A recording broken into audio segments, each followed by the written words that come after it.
This is one of those poems about seeing the world in a grain of sand, which sounds very grand, but it really just tries to point out how the hugeness of the universe is there inside the very tiniest things. The poem's not autobiographical, though I have taken my grandchildren to Te Papa several times, and indeed we have seen the colossal squid and been in the earthquake house. But the grandfather in the poem is probably 15 or 20 years older than I am.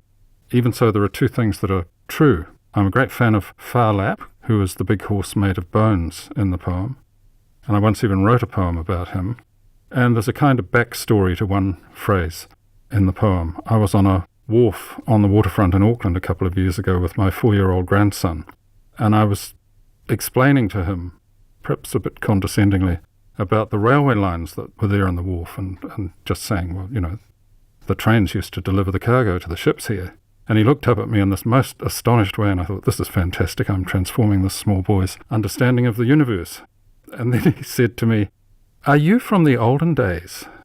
And he even suggested, which comes up in the poem as well, that the olden days was back when everything was black and white, as in photographs. I think that's all I should say about the poem, except that I'm very proud of the line, gloop, gloop, gloop. Not even Shakespeare could manage that one. Magnitude. I stepped into the earthquake house. History shook, the present and the future shook. Yes, I shook too. Magnitude.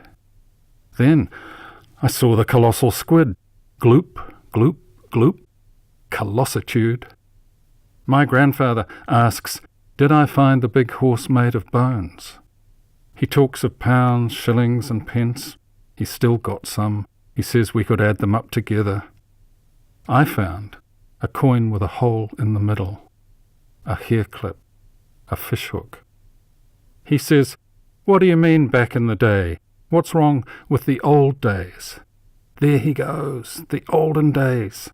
When he was a kid, the world was black and white. He says, the museum's got all the colours. He says, never you mind. He says, the museum's a giant magnitudifying glass. Coin, hair clip, fishhook. He says, all the little things have magnitude.